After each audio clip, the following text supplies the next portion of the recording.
আমি বিয়ে করার জন্য শ্বশুরবাড়ির ড্রয়িং রুমে আসতেই শুনলাম আমার হবু বউ তার বয়ফ্রেন্ড নিয়ে বিয়ের আসর থেকে পালিয়েছে। কথাটা শুনে আমি ধপাস করে সোফার উপর পড়ে গেলাম। আমার মা কপালে হাত দিয়ে সোফার এক পাশে বসে পড়লেন। কাজী এবং ঘটক এই নিয়ে তর্কাতর্কি করছেন। কাজী সাহেব বললেন, সব দোষ ওই বেটা ঘটকে। ঘটক বলল, আমি আবার কি অপরাধ করলাম? তুমি বিয়ে ঠিক করেছো, একটা ভালো বংশের মেয়ে ঠিক করবে না? যে বংশের মেয়ে বরযাত্রী আসার আগেই পালিয়ে যায়, সেই বংশের সাথে কিরকম সম্পর্ক করতে এসেছো? একদিকে আমি আর আমার মা বিধ্বস্ত হয়ে পড়ে আছি, অন্যদিকে ঘটক আর কাজীর মধ্যে এমন ঝগড়া খুবই বিরক্তিকর মনে হচ্ছিল। শেষ পর্যন্ত আমার মা বলল, এই ঘটক, মেয়ের বাপ কোথায়? মেয়ের বাপকে ডাকো। আপা, মেয়ের বাবা নাকি স্ট্রোক করে রুমের ভেতরে শুয়ে আছেন। মা এবার কিছুটা উত্তেজিত হয়ে বলল, বরযাত্রীকে ঘরে বসিয়ে রেখে উনি রুমের ভেতর ঘুমোচ্ছেন? কেমন ফালতু মানুষের সাথে সম্পর্ক করতে এসেছি। এমন সময় কাজী বলল, আপা, মনে হয় মেয়ে পালিয়ে যাওয়াতে উনি শোকে পাথর হয়ে গেছেন, একটু গিয়ে দেখুন। কাজীর এমন কথা শুনে মা রুমের ভেতরের দিকে গেলেন। মা রুমের ভেতরে গিয়ে দেখলেন আমার হবু শ্বশুরের মেয়ে রূপান্তিকা হবু শ্বশুরের মাথায় পানি ঢালছে। মাকে রুমের ভেতর আসতে দেখে রূপান্তিকা বলল, বাবা, জয়ন্তিকা আপার শাশুড়ি এসেছেন। আমার মা সাথে সাথে বলে উঠল, কিসের জয়ন্তিকার শাশুড়ি? ওই মেয়ের সাথে আমার ছেলের বিয়ে হয়েছে নাকি যে আমি ওই মেয়ের শাশুড়ি হব? আর এই যে বিআই সাহেব, আপনাকে তো এখন বিআই বলতেও লজ্জা করছে। আপনি কোন মুখে এখনো বেঁচে আছেন? মেয়ে বিয়ের আসর থেকে তার প্রেমিককে নিয়ে পালালো, আর আপনি মাথায় পানি ঢালছেন? আমার হবু শ্বশুর অনুনয় বিনয় করে বলতে লাগলো, আপা, আমাকে মাফ করবেন, এখানে আমার কি বা করার আছে? কি বা করার আছে মানে? শুনেছি আপনার স্ত্রী মারা গেছে অনেক আগেই, ঘরে আপনার 2 মেয়ে ছিল, 2টো মেয়েকে আপনি খেয়াল করবেন না? এখন যে আপনার বড় মেয়ে আপনার মুখে চুনকালি দিল, আপনার এখন কেমন লাগছে? আমার মায়ের মুখে এমন কথা শুনে ওনার মাথাটা নিচু হয়ে গেল। অন্যদিকে রূপান্তিকাও মাথা নিচু করে কাঁদছে। আমার মা আবার বলল, আমি অত সব বুঝি না, আমার আত্মীয় স্বজন পাড়া প্রতিবেশী সবাইকে নিয়ে ছেলেকে বিয়ে করাতে এসেছি। এই মুহূর্তে সবাই যদি জানে যে আমার হবু ছেলের বউ তার প্রেমিককে নিয়ে পালিয়েছে, তাহলে আমাদের মান সম্মান কোথায় গিয়ে দাঁড়াবে একবার ভেবে দেখেছেন? তাই আপনাকে শেষবারের মতো বলছি, প্রয়োজনে আমরা আরো 2-4 ঘন্টা বসবো। আপনি যেখান থেকে পারেন আপনার মেয়েকে ধরে এনে আমার ছেলের সাথে বিয়ে পড়িয়ে দিন, না হয় আমার মান সম্মান সব যাবে। বলেই আমার মা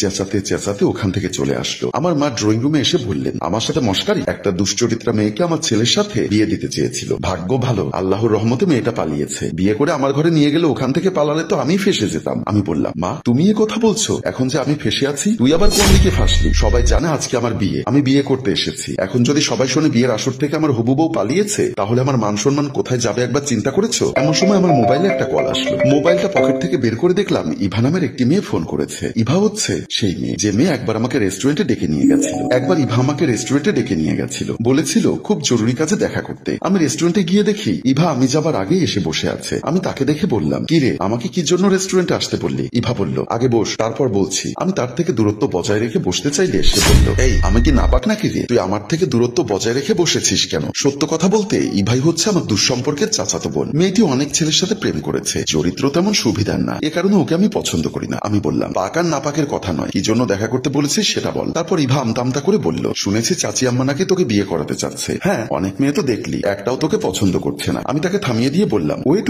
আমাকে পছন্দ করছে না সেটা ভুল কথা। কিছু মেয়েকে আমি অ্যাভয়েড করছি, আবার কিছু মেয়ে আমাকে অ্যাভয়েড করছে। যা হবে হোক, এখন আমি যে কথা বলছি মন দিয়ে শোন। তুই চাচি আম্মাকে গিয়ে বল তুই আমাকে বিয়ে করবি। সাথে সাথে আমি বসা থেকে দাঁড়িয়ে গেলাম। সে আমার হাত ধরে টেনে আবার বসিয়ে বলল, তেলের মধ্যে কই মাছ ছাড়ার মতো করে লাভ দিয়ে উঠলি কেন? তোর মতো মেয়েকে আমি বিয়ে করব? তুই তো গত সপ্তাহে মঞ্জুর মোর্শেদ থেকে ছ্যাঁকা খেয়েছিস। এই মিস্টার, ছ্যাঁকা আমি খাইনি, তাকে আমি ছ্যাঁকা দিয়েছি। যখন শুনেছি ওই শালার ঘরে 2টো বউ আছে, তখনই আমি ওকে পার্কে ডেকে নিয়ে কুত্তার মতো ধুলাই করেছি। তারপর প্রেমের তালাক দিয়ে দিয়েছি। তুই প্রেমের তালাক দে কিংবা অন্য কারো প্রেমে কবুল বল, তাতে আমার কিচ্ছু যায় আসে না। এই জীবনে আমি তোকে বিয়ে করব না, এটাই লাস্ট এন্ড ফাইনাল ডিসিশন। বলে সেদিন আমি রেস্টুরেন্ট থেকে বের হয়ে চলে এসেছিলাম। আমি মোবাইলটা হাতে নিয়ে মোবাইলের দিকে তাকিয়ে আছি দেখে মা বলল, মোবাইল হাতে নিয়ে এভাবে কি দেখছিস? কে ফোন করেছে? কলটা ধর, না হয় কার। শেষে আমি নিরুপায় হয়ে এবার কলটা রিসিভ করলাম। রিসিভ করার সাথে সাথে ইভা বলল, কিরে মদন, বিয়ের আসর থেকে নাকি তোর বউ পালিয়েছে? কথাটা শুনে আমার মন মেজাজ একেবারে খিটখিটে হয়ে গেল। আমি মনে মনে ভাবলাম, ঘটনা ঘটতে না ঘটতেই পুরো বাংলাদেশ হয়ে গেছে। সে আবারও বলল, কিরে, চুপ করে আছিস কেন? উত্তর দে। ও, বুঝেছি, তুই কি উত্তর দিবি? যার বউ বিয়ের আসর থেকে পালিয়ে যায় সে কি পুরুষ রে? আমি তখন আর সহ্য করতে না পেরে বললাম, পালালে আমার বউ পালিয়েছে, তাতে তোর সমস্যা কি? তোর বর তো পালায়নি, আর আমি তো বিয়ের আসর পর্যন্ত আসতে পেরেছি, তুই তো মেহেদিও হাতে মাখতে পারবি না। আমার কথার উত্তরে সে এবার বলল,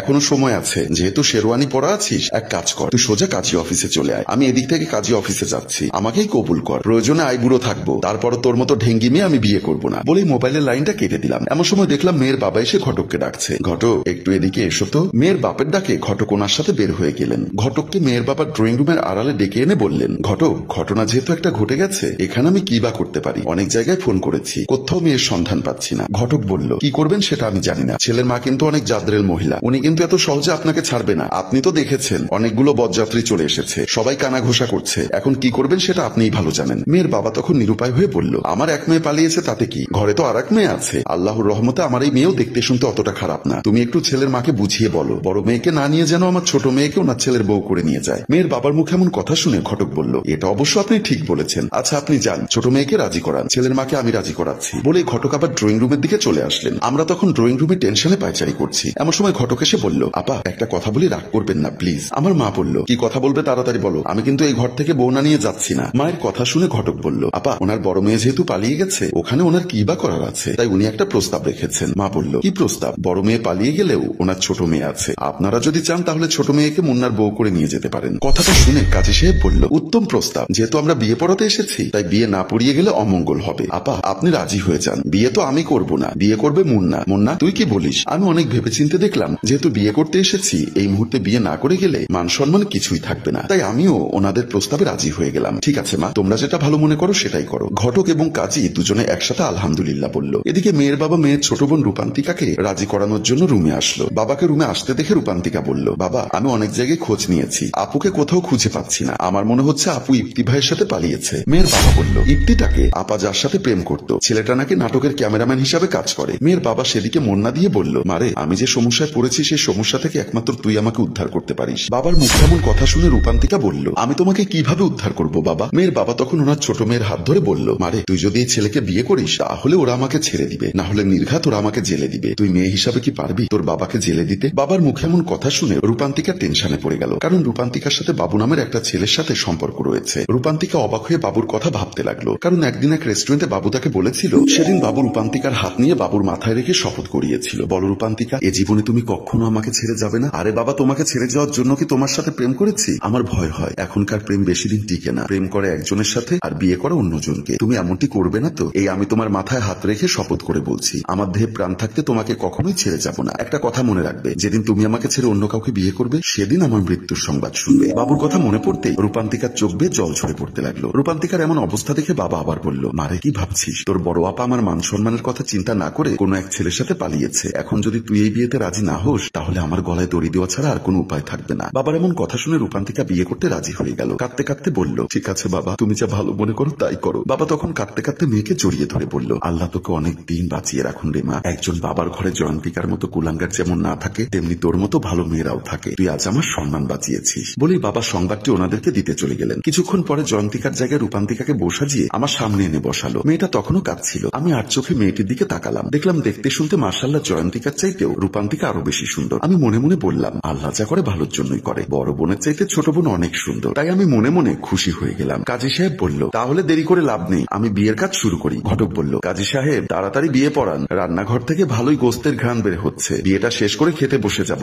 সাথে সাথে আমার মা খেপে গিয়ে বলল, ঘটক তোমাদের এই স্বভাব কি যাবে না? যেখানে যাও সেখানে শুধু খাই খাই করো। মেয়ের বাবা বলল, আপনারা বিয়ের ব্যবস্থা করুন, আমি বরযাত্রীদের খাওয়ানোর ব্যবস্থা করছি। এই বলে মেয়ের বাবা ওখান থেকে চলে গেলেন। যথারীতি বিয়ের কাজ শেষ করে বাসায় এসে সরাসরি বাসর ঘরে ঢুকলাম। দেখলাম বাসর ঘরে বসে আমার মা কান্নাকাটি করছে। মাকে কান্না করতে দেখে আমি অবাক হয়ে গেলাম, নতুন বউকে দেখতে পেলাম না। আমি মাকে বললাম, মা কান্না করছো কেন? মা কান্না করতে করতে বলল, তোর নতুন বউ বাবু নামের একটি ছেলের সাথে বাসর ঘর থেকে পালিয়েছে। কথাটা শুনে যেন আমার মাথায় আকাশ ভেঙে পড়ল। হ্যালো ভিউয়ার্স, কথায় আছে অভাগা যেদিকে তাকায় সেদিকে নদীর জলও শুকিয়ে যায়। আমাদের গল্পটি সম্পর্কে আপনাদের মূল্যবান মতামত কমেন্ট বক্সে লিখে জানান। আর গল্পটি ভালো লাগলে এক্ষুনি শেয়ার করে দেওয়ার বিনীত অনুরোধ রইল। ধন্যবাদ।